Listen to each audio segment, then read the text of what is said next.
Hey everybody, welcome to our non-Western literature of the Americas course. Over the term, we'll be exploring the diverse literary traditions and worldviews of indigenous cultures across North, Central, and South America.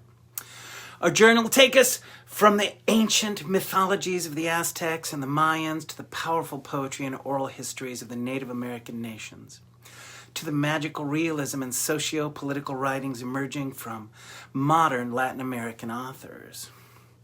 Through this exploration, we'll uncover not just rich stories and beautiful language, but entire frameworks for understanding the world, perspectives that have too often been overlooked or suppressed throughout history.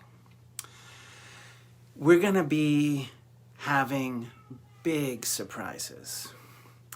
The Americas encompass a vast diversity of societies, each with their own distinct identities, cosmologies, and literary traditions shaped by their unique environments and histories.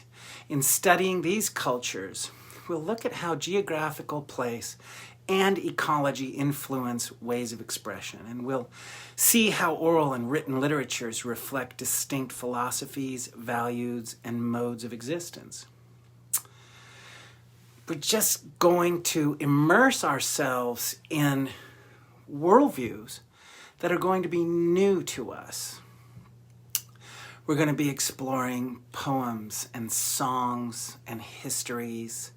And this class is going to involve the Mayan development of their written language. We're going to actually engage right with their hieroglyphics, learn some of those, learn a bit about them. We're going to be doing a creative project about that. So we'll also necessarily obviously have to talk about the violence and oppression that continues to impact Native Americans, our colonialism, destroyed cultures, it erased cultures. And in fact, this course starts with a lot of contemporary art from contemporary Native Americans, so that we realize, like, we're talking about people who are thriving. We're looking at their history, but there is a thriving Native American culture from the tip of, South America all the way up to the top of North America. And we're going to be talking about those languages and those consciousnesses. And we're going to be watching, right at the beginning of this course, you'll see a bunch of movies that will prove that the vibrant artistic expression of Native Americans is with us today. A key distinction we'll explore between cultures rooted in oral traditions versus those with written literatures. We're going to be looking at the Native Americans' stories, oral traditions, histories, and making comparisons between those and the written texts of the Mayans and the Aztecs. So those will be a couple of the distinctions that we'll be making.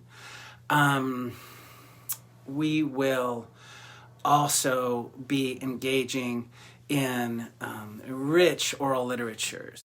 We'll also be talking about the challenges when it comes to the translation and interpretation of non-Western literatures. A lot of the texts we're going to study are thousands of years old.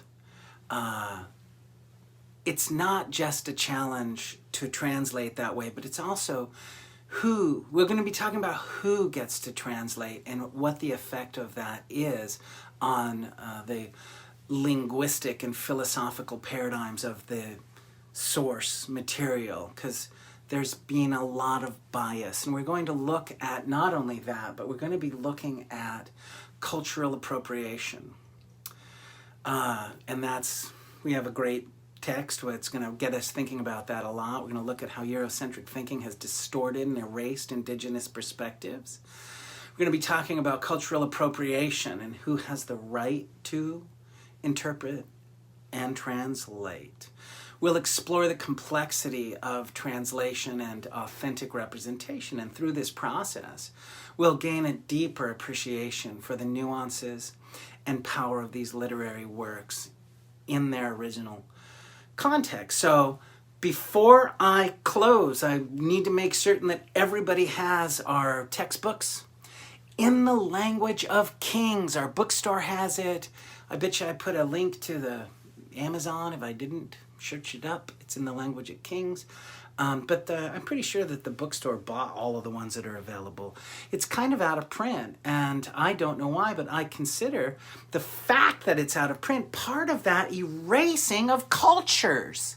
So, yeah, I bring it back. And I hear that the publisher is actually doing it print on demand for our bookstore. So, get it from our bookstore, will you? And, of course, we have Indian Tales by Jaime D'Angelo. Everybody loves it. And it's D'Angelo, not D'Angelo. Not that we're going to quibble right now, but I just want you to know it's an exciting book. And so those are a couple of the written texts that we're going to have. To be honest, the anthology, The Language of Kings, is full of poetry. And we're going to spend a lot of time with the Popol Vuh in that book, as well as have many opportunities to browse through the book and find pieces of writing that speak to us authentically. And if you've taken another one of my classes, you know that that's my game. I really like to see people getting excited about what we're working on. And it's my experience as a student first. I had to be where you are to be where I am. And the only way I could make classes work for me is by getting excited. And so I invite you to get excited about this work, to enjoy it, to make it yours. We're going to have opportunities for creative projects, individual assignments, where you get to choose your own focuses, your own interests. Many times we'll also be having shared forums with questions that everybody will be responding to. Okay, listen, I always like to let everybody know my phone number, 541-250-1652. There's no reason to ever feel confused in this class. I try to be as available as I possibly can, 9 to 5, Monday through Friday. I'm very easy to reach, and I'm hoping we're all going to have a dynamite, amazing time.